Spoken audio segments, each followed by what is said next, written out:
자기도 모르게 어리석은 모습에 속아 한평생 끄달려 다닐 뻔하였구나. 천만 번 다행으로 불조의 가르침이 있어 길 안내를 받고 갈 수 있게 되었으니 정신 차리고 정신 차려 다시는 속아서는 안 될 것이로다.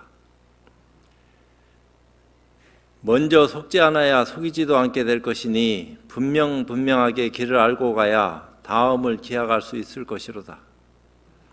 밝고 어둠에 관계없이 길을 갈 수 있는 힘을 지녀 수많은 이들이 지팽이가 되어야 할 것이니 불조의 가르침을 저버리지 말고 펼치고 펼칠지어다.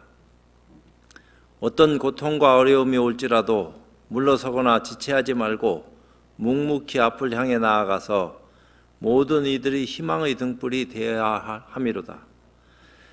진리의 눈으로 정의를 구현하고 실천하는 수행자의 모습을 결코 저버리지 말고 끝없는 믿음으로 거듭나고 거듭나서 시절 인연 따라 그 모습을 나토 제도할 중생들이 더 이상 없음을 증명해 보일지어다. 오고 가고 왔다고 하지만 알고 보면 한 번도 온 적도 없고 간 적도 없음이로다. 먼저 스스로에게 속지 않아야 남에게도 속지 않을 것이로다. 허망한 모습에 속아 수없는 갈등을 겪었으나 한 생각 돌이켜 근원에 사무쳐 볼 것 같으면 모든 것이 환과 같고 물거품 같다고 말씀하신 부처님의 가르침이 뼈에 사무칠 것이로다. 비로소 허공에 박힌 쇠말뚝을 뽑아낼 수 있는 능력을 가지게 될 것이니 수많은 고통받는 중생들의 아픔을 저버리거나 외면하지 말고 속히 중생 속으로 들어가 모든 아픔과 기쁨을 함께할지어다. 크게 한번 뒤집으니 대천세계가 고향집이요 허망한 그림자 또한 함께해야 할 친구로다. 믿없는 배를 타고 어디론가 떠나갈 때 줄없는 검은고 소리가 끝없이 울려 퍼지는구나. 나무마반야 바라밀. 오늘도 백장어록 가운데서 살아있는 말과 죽은 말, 어떤 것이 살아서 숨쉬는 말이고 어떤 것이 또 터무니없이 허망한 소리냐. 깨닫고 난 뒤에는 삶의 질이 바뀌는 것이기 때문에 모양도 달리할 수도 있겠지만 깨달음이 없으면은 아무리 윤리도덕적으로 반듯하게 산다 하더라도 그거 자체가 다 이미 한참 멀어진 얘기이기 때문에, 그런데 사무치는 것 자체를 나쁘다고 할 수는 없는 것이지만 그것 자체를 좋다고 말할 것도 못 된다. 그래서 한바탕 꿈에서 벗어날 수 있는 눈을 떠야지만이 비로소 이것이 옳고 저것이 그러다 하는 것을 어느 정도 짐작하지, 꿈을 깨고 나왔다 하더라도 쉽지 않은 일이다 이 말이요. 근데 이제 바로 눈앞에서 보이는 결과도 있지만 10년, 20년 다음 생에 나타나는 결과도 있으니까 참 인간 무시하지 말고 철두철미하게 공부해야 된다 이 얘기하는 거죠.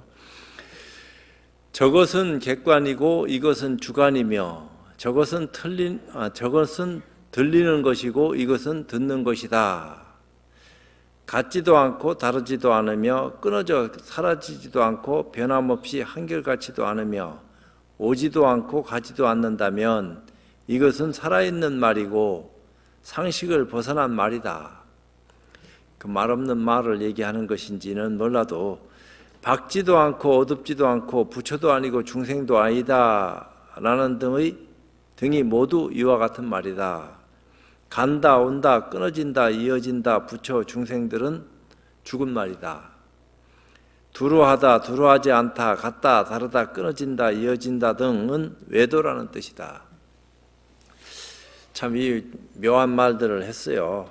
같지도 않고 다르지도 않으며 끊어져 사라지지도 않고 변함없이 한결같지 않으며, 이 말없는 것을 말로 표현을 하려고, 말할 수 없는 것을 말로 표현을 하려다 보니까 근사치의 어떤 입장을 이런 식으로 얘기하긴 했는데, 이것도 어찌 보면은 한참 멀어질 수밖에 없는 그런 얘기인데도 불구하고 그것이 그래도 진실된 말에 가깝다 말로 하자면은, 이 마음이라 하는 것은 이름을 붙여서 마음이라고 하고 있는 것이지 깨닫기 전에는 무엇이 마음인지조차 모르고 살고 있다 이 말이에요.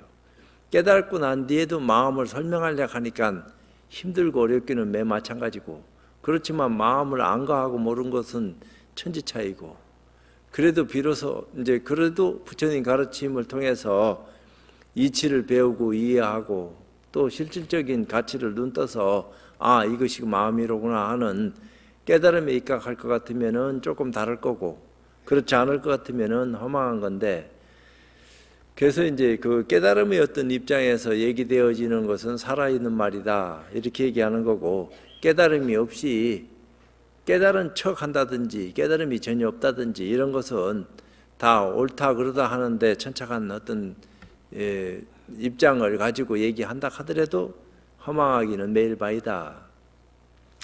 그런 데서 벗어나기 위해서는 실질적인 거, 박지도 않고 어둡지도 않고 부처도 아니고 중생도 아니다 이렇게 얘기하는 그런 일련의 말들을 우리가 소화하지 않으면 안 된다. 왜 그런 말들을 하는지 그런 얘기를 했고요. 63번째 외도, 마하반야바라밀은 자기의 불성이다. 반야바라밀에 의지해서 보살도 되고 부처도 되고 일체 중생이 다 이쪽에서 저쪽으로 건너가는 그런 어떤 입장이 될 수 있다. 그러니까 반야바라밀만 있는 게 아니고 뭐 보시바라밀도 있고 육바라밀이 다 있고 십바라밀도 있고 하는 건데, 반야바라밀은 자기의 불성이다 이런 얘기를 했어요. 그 뭘 반야바라밀이라 하느냐? 근데 우리가 이제 앞에 금강반야바라밀이 있고 마하반야바라밀이 있어요. 근데 반야바라밀은 이쪽에서 저쪽으로 건너간다. 그러니까 어리석음에서 지혜로움으로 모습을 나타내는 어떤 입장을 얘기하는 것 같은데, 그 금강반야바라밀이라 하는 것은 아주 그 소승적인 차원에서 얘기되어지는 아라한가를 증득하는 그 상을 여의지 않는 그런 입장에서 깨달음에 들어가는 그런 모습을 말한다 하면은, 마하반야바라밀은 상을 여의고 보살지에 들어갈 수 있는 그런 어떤 큰 힘을 드러내는 것을 말하는 거고, 그런 반야바라밀에 의지하지 않고서 완벽한 깨달음에 들어간 것을 부처님의 어떤 참다운 실상이다 이렇게 얘기하는 건데, 거기에 무슨 반야바라밀이니 아니니 하는 것들이 필요하겠어요. 그렇지만 어리석은 중생들한테는 반야바라밀에 의지해서 깨달음에 들어가라 이렇게 이제 방편으로 제시하고 얘기하는 것인데, 이제 이런 반야바라밀은 자기의 불성이다. 그 반야바라밀에 의지해서 길을 가서 눈을 뜨고 보니까 불성하고 개합하는 어떤 기회를 만날 수 있는 것이기 때문에 이런 얘기하는 거고, 또 마하연이라고도 하는데, 마하는 크다는 뜻이고 연은 수레라는 뜻이다. 이제 큰 수레를 타고 간다 이렇게 얘기하는 건데, 수레도 뭐 양거, 높고, 우거 이런 식으로 이제 삼성을 얘기하는데, 이제 혼자 타고 가는 수레가 있고 서너시 타고 가는 사람이 있고 많은 사람을 태워서 길을 가는 그런 수레도 있는데, 대승은 마하연이기 때문에 큰 수레에 의지해서 이 언덕에서 저 언덕으로 건너가야 된다. 그것은 어떤 그 장치된 수단을 얘기하는 건데요. 부처님이 깨닫고 난 뒤에 완벽한 깨달음이 그 당처를 드러냈는데 중생들이 못 알아먹으니까 근기 따라서 그 입장을 수순해 가지고 인과서부터 사성체 8정도 12인연 그런 어떤 소승법에 관계된 인연들을 열어서 얘기하면서 아라한가를 증득하는 것을 최고의 어떤 목표로 삼아서 상을 가진 사람들이 깨달음에 들어갈 수 있도록, 그 상을 여의지 않고서도 깨달아야 되니까 그 입장의 최고봉에 간 그 입장 떨어도 부처님이 지적하면서 거기 머물지 말고 집착하지 말아라. 그 상을 여의고 깨달음에 들어가야 된다. 그런 얘기를 했어요. 그때의 상을 금강경에서 아상이라 하는데, 깨달았다 하는 상을 아상이라 한다. 내가 일찍이 얘기했어요. 그러니까 아라한들이 가지고 있는 상을 아상이라고 했는데, 우리도 다 아상이 있다 이 말이야. 아라한이 안 돼도 일체 중생들이 다 나닥하는 상들을 자기도 모르게 알게 모르게 가지고 있어요. 근데 그 완벽한 깨달음을 증득했다 하는 아라한까지도 상을 가지고 있기 때문에 그 상을 깨트리기 전에는 보살이 못 된다, 이런 얘기를 한 거예요. 그래서 그 나도 깨달았다 하는 그 상을 지적하면서 그런 상이 있는 이상은 보살이 못 된다. 그럼 그런 상을 어떻게 해야지 인지할 수 있고 그 상을 깨트리고 보살이 될 수 있겠습니까? 하고 묻는 것이 금강경에서 얘기하는 내용들인데, 그 수행에 대한 올바른 가치관, 그 방법을 다 들어서 열거해서 얘기했다 이 말이에요.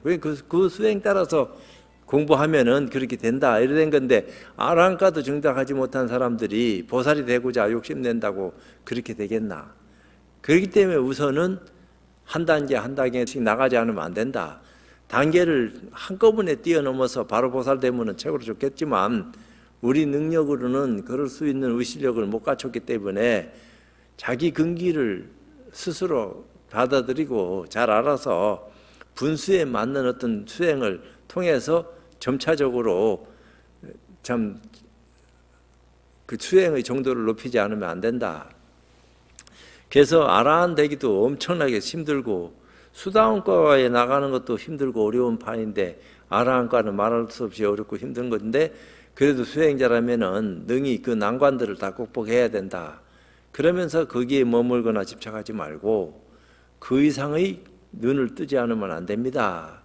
이제 이런 식으로 자꾸 얘기를 하고 있는 그것도 그만한 까닭이 있어서 얘기하는 건데, 그런 말도 해주는 사람도 없고 그런 말을 들을 기회도 조차 없고, 그런 수행을 하려고 해도 어떻게 해야지 그 이상의 수행을 해서 내가 참 지견을 열고 깨달음에 들어갈 수 있는지, 그렇게 하고 난 뒤에 그 지경까지도 어리석닥하는 줄 알고 다 내던지고 더 큰 어떤 안목으로 거듭날 수 있는 어떤 힘을 지닐 수 있는지에 대해서 근수 노력하지 않으면 안 된다, 이런 얘기를 자꾸 한 거예요. 그게 권선하는 거지 뭐요, 딴 거 아무것도 없다고. 그게 이제 불사를 제대로 지어갈 수 있는 능력을 키우는 거고, 본래 우리가 부처인데 중생계로 떨어져서 참 지금처럼 전락했다 이 말이야. 다행히 부처님 가르침 만나가지고 눈을 뜰 수 있는 길이 열렸으니까 세상에 어떤 일이 어떻게 벌어진다 하더라도 뭐 외면할 건 없겠지만 그건 그대로 일어나든지 말든지 뭐 어떡하겠어요. 그렇지만 내가 가야 될 길은 분명하다. 깨달음이 어떤 것인지는 내가 몰라도 아직까지 거기에 접근하려고 노력은 했지만 조금이라도 접근이 됐는지 안 됐는지 그 까닭을 알지 못하고 있는데, 안목 있는 선지식을 내가 만나서 내가 지금 어느 정도 위치에 와가 있고 어느 길로 가야지만이 더 큰 안목으로 지혜로운 눈을 뜨고 길을 헤매지 않고 참 올바른 방향으로 갈 수 있는지에 대한 점검을 받아야 된다 이 말이요, 불자라면은. 그게 안 되면은 그냥 열심히 기복불교 하다가 가는 거요. 복이나 빌고 잘 살면 최고니까 남의 방해 안 받고 내가 노력해서 내 팔 내흔들고 남 도와주고 하면서 열심히 살아가는 그것만 하더라도 뭐 세상 사는데 보람 있는 거 아니요. 그렇지만 깨달음의 어떤 세계에서는 그 정도 눈높이로 만족해서는 안 된다. 더 큰 인연으로 거듭나야 되는데 그게 어려운 일은 아니다 이 말이야. 그 만나면은 쉬운데 만나지 못해서 자꾸 헤매고 어려워진 거지.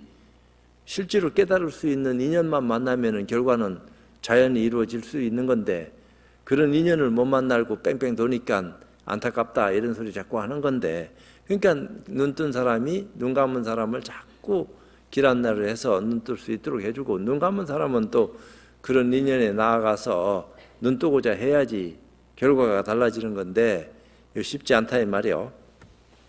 만약 자기의 지각을 지키고 있다면, 자기가 깨달은 그 자리에서 머물러 가지고 그대로 뭔가 조금 공부하다 보면은 경계가 나타나고 그걸 자기 나름대로 이겨내는 어떤 순간을 맞이하기도 하고, 이제 그것만 가지고 공부했다 하는 어떤 자리를 지키고 있다면 다시 자연외도가 되니 지킬 필요가 없다. 조그마한 깨달음에 만족하지 말아라.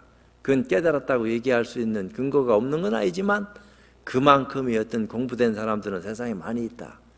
그렇지만 그런 것을 공부라고 안 한다 이 말이에요. 더 큰 공부 인연 눈으로 봤을 적에는. 그러니까 이치를 드러내는데도 까닭이 있고 실질적인 어떤 눈을 떠가지고 스스로도 증명하고 남도 증명할 수 있게끔 길 안내를 해줄 수 있는 그 인연이 필요하다. 지금 거울처럼 깨어 있으면 따로 부처를 구할 필요가 없다.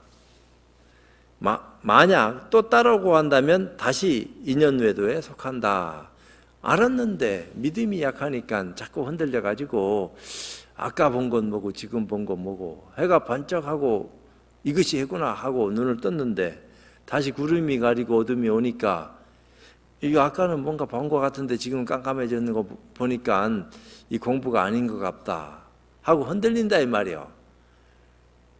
그것을 잡아줄 수 있는 힘이 본인한테 없으니까 그러면 역량이 있는 도반이나 힘 있는 참 선지식을 만나면은 내가 그때 그 본 것이 경계입니까? 참 경계가 아니라면은 이건 또 뭡니까? 하는 어떤 기회를 통해서 공부할 수 있는 근거를 가지고 안심인명하는 그런 모습을 지니고 쓰는 어떤 입장에서 시간을 보낼 수 있을 건데 그게 안 되니까 자꾸 헤매고 또 찾고 구하고 정신 나간 짓을 하고 지름길을 만나놓고 자꾸 또 어지럽히고 어리석은 생각을 또 하고 갈등을 일으키니까 그런 거 하지 말아라 이렇게 얘기해도 만족이 안 됩니다. 갈등이 자꾸 일어나고 내 안에 있는 업이 끊임없이 사라지지 않고 일어나는데 이게 아직까지 내가 공부가 안 되고 그 업에 끄달리는 어떤 참 모습을 보니까 아직까지 많이 부족한 것 같습니다. 그러니까 이 업이 다 사라져서 다시는 끄달리지 않는 경계에 들어가야지만이 그래서 안심할 수 있을 것 같은데 그렇게 될 때까지 나는 어떻게 해야 되겠습니까? 늘 그따위 생각이나 하고 쫓아다니니까 그게 도루묵 되는 거 아니냐? 그러면 그럴 때 어떻게 됩니까? 업 따라서 막 마음대로 해도 되는 겁니까? 각찰해라.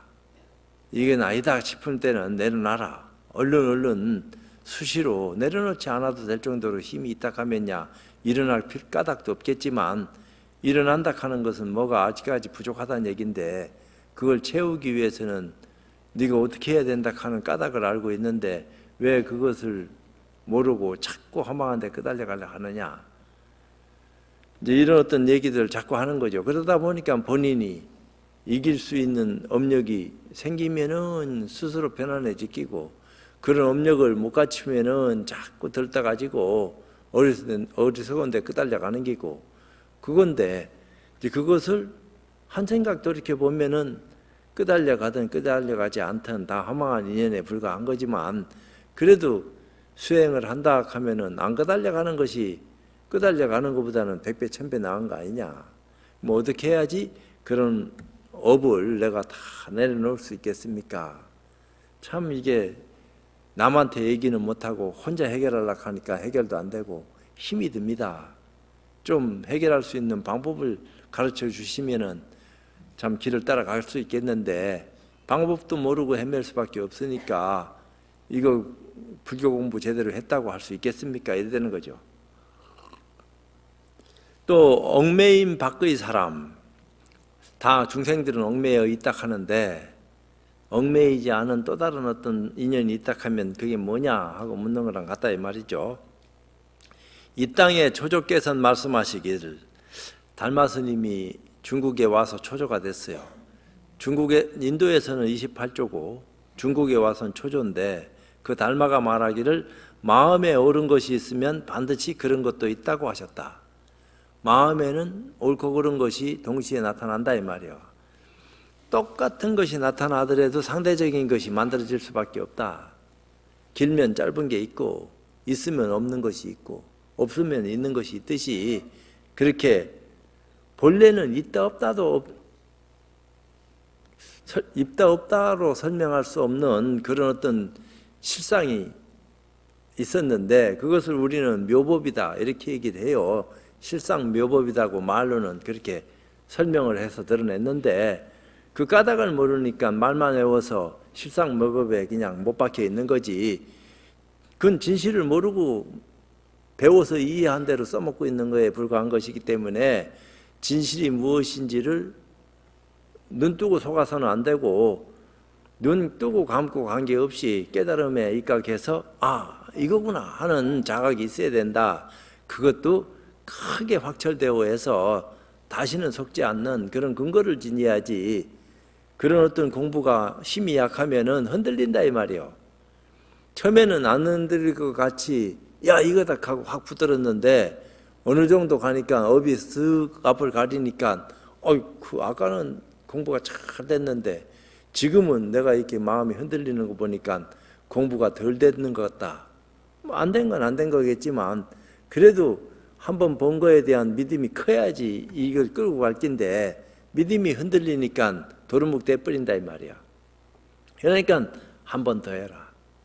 이런 어떤 참 입장을 통해 가지고 욕심내는 것 같지만 한 번 공부한 거 가지고서는 만족이 안 되니까 두 번, 세 번 거포해서라도 그 업에서 벗어나게 하기 위한 노력을 했다 이 말이요. 만약 한 물건이라도 귀하게 여기면은 여기는 한 물건도 없다 했는데 뭔가 딱 참 눈에 드는 거 이거다 하는 것이라고 생각되어지는 것을 귀하게 여기면 그 한 물건의 정신이 빼앗기고 만약 한 물건이라도 소중히 여기면 그 한 물건의 정신을 빼앗긴다. 그러니까 마음 하면은 부처 여기에 정신 뺏기는 거 아니야. 불교로 얘기하자면은 불교에서 가장 정신을 빼앗게 만드는 말이 뭐요? 부처님. 이 말 아니요. 마음, 부처님. 이 말이 우리 마음을 참 어지럽게 만드는 장본인이다 이 말이요. 부처님 자체가. 그 귀한 말인데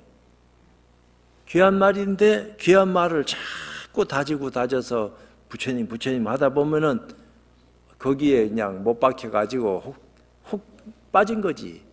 부처님이 그런데 빠지라고 그런 말을 부처님 하라고 가르친 게 아니라고요. 본래 부처가 무엇인지를 자각하고 부처락하는 말까지도 던져버려라 하는 입장에서 부처님을 드러낸 건데 그런 입장이 아니고 가장 소중하다고 생각되어지는 말에 폭 빠져가지고 부처님 모든 소원을 들어주십시오 하고 뭐 천지신명에 빌듯이 막 부처님 이래 되면은 그게 혹세무민 나는 소리다 이 말이요. 근데 그런 혹세무민 나는 소리를 방편 삼아서 얘기를 하지만 실제로 네가 부처다.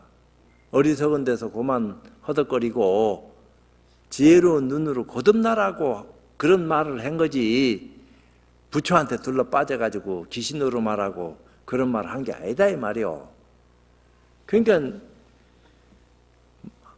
어떤 거라도 가장 소중하다고 생각되어지는데 함정이 있어. 그렇다고 부처 믿지 말아라 이런 말을 하려고 하니까 고약하고 부처 믿으라 하니까 또 믿으라고 말 안 하면 안 믿을 것 같고 야, 이 참 어떻게 얘기해야 되노. 그렇지만 이제 결과적으로는 솔직한 소리 해야 되니까 부처락하는 말이 너를 가장 어리석게 만드는 그런 말인 줄 알아야 된다. 그 부처락하는 말에 더 이상 속지 말고 부처가 무엇인지를 깨달아라. 이것이 부처님 가르침이지 불교를 믿게 만들기 위해서 부처님을 앞세운 것은 분명한 사실이지만 진짜 부처님이 무엇인지에 대한 올바른 가치관을 눈뜨지 못하면은 불교 믿어봐야 뭐 하는 거냐 이 말이야. 그냥 그런 거지. 그 허망한 거다. 그래서 진짜 부처가 무엇인지에 대한 올바른 가치관을 눈뜰 수 있도록 길을 안내해 주는 것이 선지식이고 그런 어떤 인연에 힘입어 가지고 공부할 수 있는 기회라도 갖게 되면은 다행스러운 거고 그럴 때 최선을 다해서 마음이 무엇고 부처가 무엇인지에 대한 올바른 깨달음을 눈떠야 된다는 말이에요.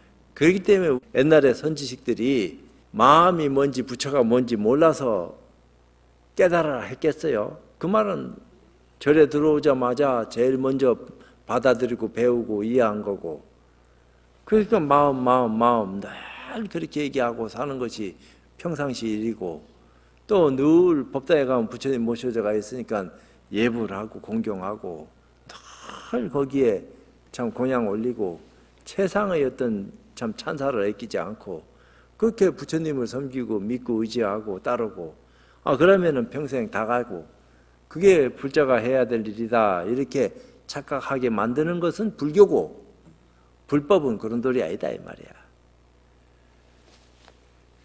제대로 된 어떤 가치관을 눈뜰 수 있게끔 길 안내를 해줘서 부처도 허망한 소리인 줄 알아야 된다 하는 어떤 까닭을 바로 얘기해줘서 부처락하는 말은 고맙고 참 우리가 신경 써야 될 참 굉장한 가치 있는 가르침이지만 그렇지만 그것도 귀한 금가루도 눈에 들어가면 병 생긴다고 그것이 진리를 대변하는 말 같기는 하지만 그것이 또 한편으로는 진리를 멀리하게 만드는 병도 만드는 허망한 소리인 줄을 잘 알아서 진짜 무엇이 부처인지에 대한 올바른 가치관을 우리가 눈뜨지 않으면 안 된다. 그렇기 때문에 옛날 선지식들이 불교를 믿고 참 부처가 무엇인지에 대한 올바른 가치관을 왜 공부 안 했겠어요? 마음이 무엇인지에 대한 가치를 다 인지하고 배웠는데도 불구하고 그 마음이 뭔지 깨달음이 없으니까 깨달았다고 생각되어지는 사람을 쫓아다닌 거 아니에요. 쫓아가서 묻기를 무엇이 마음입니까? 자기도 마음 배웠는데 마음을 또 묻는다 이 말이야. 무엇이 부처입니까? 왜? 그것이 알고 싶으니까. 배우고 이해는 했는데 그것 가지고서는 아직까지 목이 말라. 목을 축일 수 있는 어떤 참 근거 있는 소리가 못 돼. 부처는 모양도 없고 과거 현재 미래도 없고 늘 참 여여부동해서 우리와 함께하고 있고 뭐 이런 소리 자꾸 해봐야 말 배우면 뭐 할 거야. 그 깨달음하고는 78,000인데 그러니까 답답하다 이 말이야. 마음 깨닫고 싶고 그러니까 온몸으로 무엇이 부처입니까? 부처를 의심한 거요. 무엇이 부처일까 하는 의심을 알게 모르게 한 겁니다. 내가 무엇이 부처일까 이렇게 한다고 부처를 의심하는 건가? 진짜 부처님이 어떤 분인지 부처가 무엇인지에 대한 깨달음이 없으니까 그것이 궁금하고 알고자 하는 마음이 있고 믿음이 크니까 무엇이 부처입니까? 무엇이 부처입니까? 이게 이제 찾아왔던 그건데 모르니까 혼자서 아무리 해결하려고 해도 해결책이 안 보이니까 이미 그 해결을 맛본 해결책을 알고 있는 선지식을 찾아가서 온몸으로 묻는 거 아니야. 단도직입한다 이 말이야. 무엇이 부처입니까? 그러니까 멱살잡이 당하는 거고 내동댕이 쳐지는 기고 뭐 인연이 없으면 딴 데로 갈 수밖에 없는 기고 인연이 있으면 10년이든 20년이든 깨달을 때까지 애를 쓰는 거고 진짜 인연이 깊으면 만나자마자 막 툭 터져 삐는 거니까 아이고 이렇게 쉬운 길도 여기 있었구나 하는 것도 그때 일이지만 쉽지 않다 이 말이야. 그러니까 불교는 희한해요. 부처님 믿으라 해놓고 부처락 하는 말이 또 가장 또 사람을 홀리고 엉뚱하게 만드는 그런 독약되는 그런 어리석은 말이다 이렇게 얘기하니까 이거 도대체 어떤 말을 내가 받아들이고 믿어야지만이 올바른 가치관을 눈떴다고 이렇게 말할 수 있겠는가 이렇게 생각할 수 있을 거 아니에요. 양쪽을 다 받아들여야 된다. 이쪽 저쪽을 다 소화할 수 있을 때 편견 없이 중도에 대한 올바른 가치관을 눈뜰 수 있지. 안 그럴 것 같으면은 하나도 못한다 이 말이야. 믿으면 믿음의 정신을 빼앗기고 믿지 않으면 불법을 비방하게 된다. 그러니까 안 믿을 수도 없고 믿을 수도 없고 그러면 어떻게 믿어야 되냐? 바르게 믿어라. 귀하게도 여기지 말고 귀하지 않다고 여기지도 말아라. 그것을 귀하다고 막 금이야 오기야 할 것도 없지만 귀하지 않다고 또 멀리하고 팽개칠 것도 아니다. 이제 그렇게 얘기하는 까닭은 뭐요? 바른 눈을 떠라. 올바른 가치관에 입각해서 눈을 뜰 것 같으면은 흔들림이 없다 이 말이야. 그게 중도 정견에 대한 올바른 가치관을 눈 떴다 이렇게 얘기 말로는 그렇게 하는 건데 믿지도 말고 믿지 아니하지도 말아라. 그러니까 믿어서 광신맹신해서 폭 빠지지 말고 또 그렇다고 해서 믿지 말라고도 얘기할 수는 없다 이 말이야. 근데 어떻게 믿어야 되느냐? 바른 믿음으로 거듭나라. 바른 믿음이 뭡니까 도대체? 그렇기 때문에 제대로 된 스승과 도반, 그 주변의 어떤 입장들을 잘 만나다 보면은 그것이 어떤 기운이라고 하는 것들이 그 사람을 홀리는 기운인지 흐트러 놓는 기운인지 바르게 탁 세우는 모습인지 그런 것도 모르고 살아왔을 것 같으면 허망한 거고, 여태까지 아무것도 모르고 살았지만 여기에 길이 있구나 이런 생각이 들었습니다. 그럼 잠시 잠깐이라도 머물다 가십시오. 그것도 나쁘지 않다고 생각합니다. 여기 빠지기 싫으면 안 빠져도 되는 겁니다. 영원히 이거 믿고 여기 다녀라 하는 말을 한 적이 없습니다. 그렇게 해야 될 이유가 뭐 있습니까? 좋으면 믿고 싫으면 가는 거지.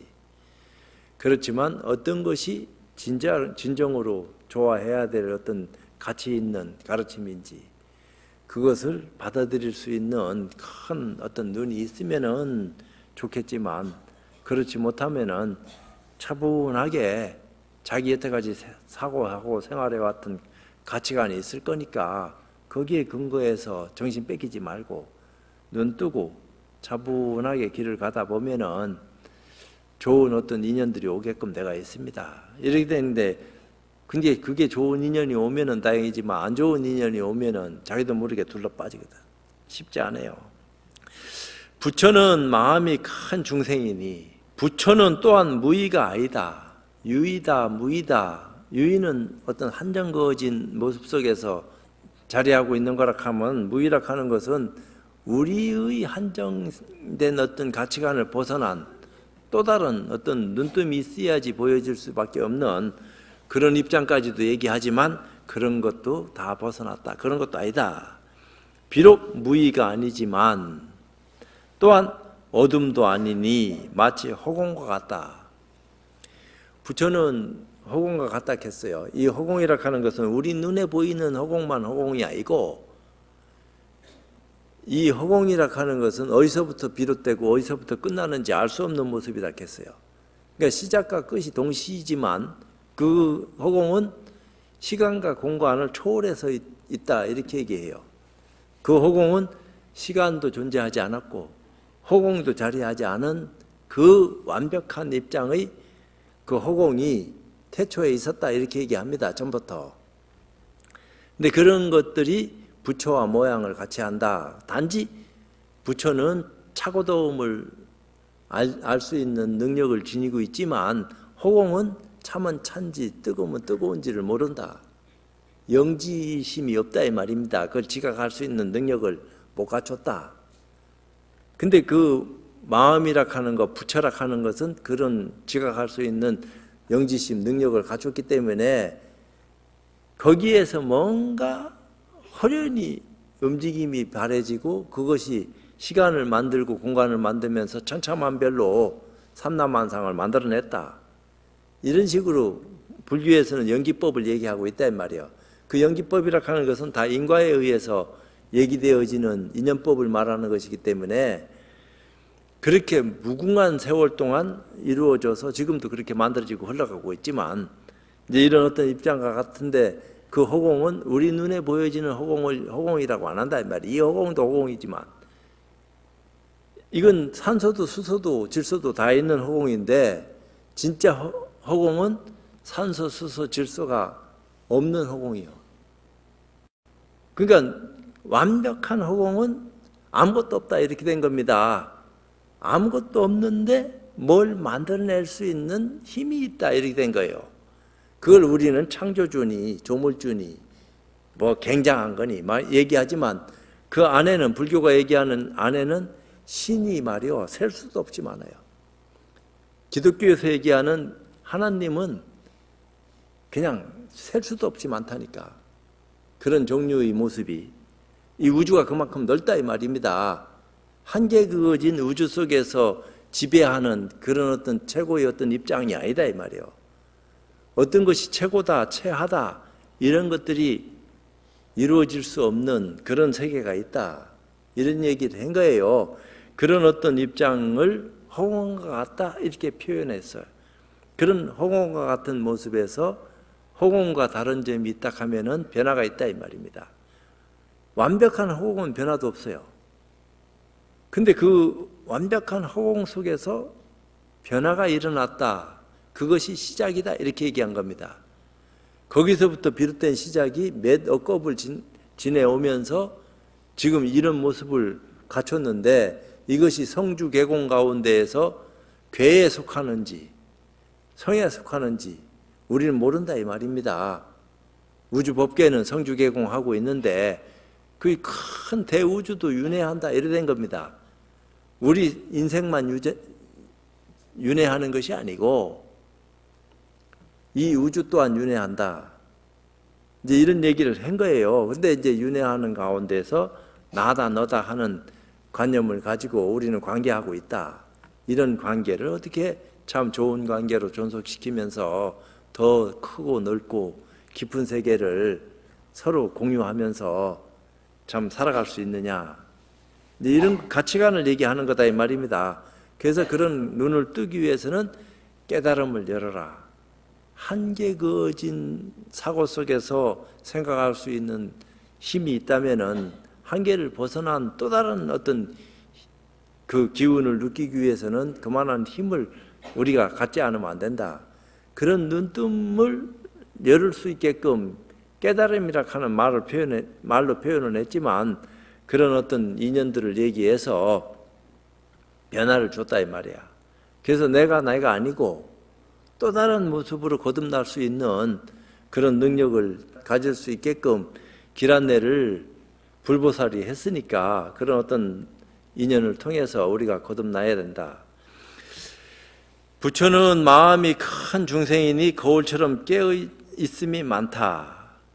거울처럼 깨어있다 하는 것은 이 우주법계가 큰 거울과 같은 건데 거기에 때 묻어 있느냐 때가 묻지 않은 순수한 본연의 모습이냐 이것이 다르다. 거울처럼 깨어있음이 비록 많으나 그의 거울처럼 깨어있음은 깨끗하여 탐내고 화내는 귀신이 침범하지 못한다 이렇게 했단 말이요. 근데 그 깨끗하다 하는 것은 중생들의 기준으로 깨끗하다 하는 건데 우리 눈의 기준으로 깨끗하다 하는 게 어떤 거예요? 그거는 스스로가 느끼는 한계를 극복하지 않았기 때문에 자기 느끼는 이 범주 내에서 깨끗하다 하는 것만을 깨끗하다 해요. 근데 부처님이 생각하는 깨끗하다 하는 깨끗함은 깨끗하다 하는 개념을 떠났어요. 깨끗하지 않은 것도 아니지만 깨끗한 것도 아니에요. 그 말로는 그렇게 표현한다고요. 그래서 그 깨끗함을 더럽지도 않고 깨끗하지도 않은 그 모습이다. 어디에도 물들지 않는다. 물들지 않는 순수함이 영원한 거다. 그 영원한 것이 깨끗한 거다. 그 영원한 진실의 모습을 우리는 알아야 된다.